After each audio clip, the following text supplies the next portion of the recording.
बैठक में एनडीए सदस्यों पर भी प्रधानमंत्री नरेंद्र मोदी के साथ जो बैठक हुई है एनडीए की, उसमें प्रधानमंत्री ने क्या कहा है जरा आपको बता दूं। छात्रों के हित हमारे लिए सबसे ऊपर है, ये प्रधानमंत्री ने कहा है। पेपर लीक पर राजनीति नहीं होनी चाहिए। अब खबर आ रही है जो बैठक अभी अभी संपन्न हुई है उसमें प्रधानमंत्री नरेंद्र मोदी ने एनडीए के सांसदों से क्या कहा है। उन्होंने कहा है पेपर लीक करने वालों पर कार्रवाई बहुत जरूरी, छात्रों के हित हमारे लिए सबसे ऊपर है और पेपर लीक पर राजनीति नहीं होनी चाहिए। अब पेपर लीक पर राजनीति नहीं होनी चाहिए प्रधानमंत्री कह रहे हैं समीर जी, लेकिन वो साथ ही बच्चों के लिए संदेश उन लोगों के लिए भी है जो वहां प्रदर्शन कर रहे हैं और उनके लिए भी जो इस बात से आहत है कि पेपर लीक हुआ और विपक्ष कह रहा है सरकार संवेदनहीन है।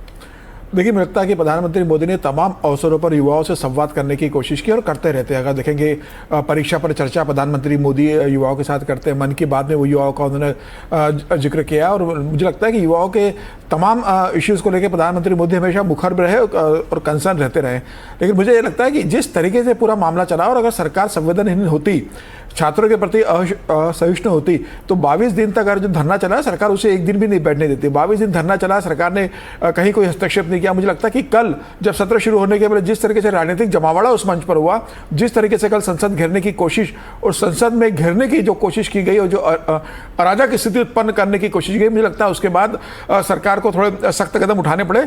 लेकिन शाम को जो उपद्रव हुआ कि 120 से ज़्यादा पुलिसकर्मी घायल हो जाते हैं, सार्वजनिक संपत्ति को नुकसान पहुंचाया जाता है, मुझे लगता है ये ठीक नहीं था। सरकार को संवाद करना चाहिए। सरकार ने संवाद करने के लिए उनके वार्ताकारों को जब बुलाया था नड्डा जी के पास, बातचीत भी है, बातचीत आगे भी सरकार करेगी। मुझे लगता है कि इसमें किसी भी तरह के हिंसा न हो। छात्रों को अपनी मांगे अगर मंगवाना है, छात्रों को अपनी बात रखना है, वो बिना हिंसा के शांति के साथ रख सकते हैं। उसमें ऐसे तत्वों को आने से रोके और ऐसे तत्व का मुझे लगता है कि स्टेज पर जगह ना दे जो हिंसा को प्रवृत्त करे और दिल्ली का माहौल और दिल्ली की आम जनता को परेशानी करे। और जहां तक प्रियंका गांधी के बयान के सवाल है, मैं कहता हूं प्रियंका गांधी जी ने कहा, लेकिन क्या प्रियंका गांधी जंतर मंतर गई? क्या राहुल गांधी ने कहा? राहुल गांधी उत्तराखंड तो गूंज में छात्रों से बात करने जाते हैं, क्या राहुल गांधी जंतर मंतर गए? तो मुझे लगता है कि अगर राहुल गांधी जंतर मंतर जाते, प्रियंका गांधी जंतर मंतर जाते तो ये समझ में आता है कि उनका उन छात्रों के साथ कंसर्न है। आज अगर प्रियंका गांधी ये कह रही है कि छात्रों की बात को सुना जाना चाहिए, तो उनकी बात सुनने के लिए प्रियंका गांधी को भी जंतर मंतर जाना चाहिए था। एक अपना प्रतिनिधिमंडल भेज देते। राहुल गांधी राम मंदिर के मामले पर प्रधानमंत्री मोदी को चिट्ठी लिखते खड़गे साहब के साथ। छात्रों की मांगों को लेकर क्या राहुल गांधी ने चिट्ठी लिखी कि छात्र जंतर मंतर पर बैठे हैं, प्रधानमंत्री मोदी आप उनसे मिलिए या उनसे बात कीजिए?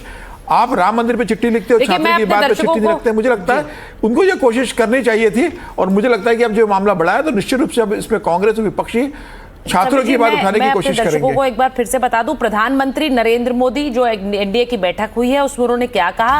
उन्होंने कहा कि जब पेपर लीक हुआ तो सरकार ने कार्रवाई की, 13 लोगों को गिरफ्तार किया गया, री एग्जाम कराया गया जो कि सफलतापूर्वक हुआ, परिणाम भी आया और इसके लिए हमने सख्त कदम उठाए हैं। अब प्रधानमंत्री ने अपील की है कि सख्त सजा दी जाए और टॉप वकील इसमें साथ दें।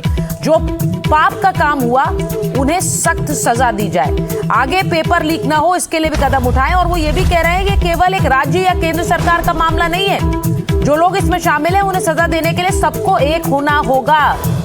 दलगत राजनीति का विषय नहीं है और वो अनुरोध कर रहे हैं कि इस पर चर्चा हो, लेकिन किसी तरह से मतभेद हो लेकिन मनभेद नहीं होना चाहिए। सब पर चर्चा संसद में होनी चाहिए।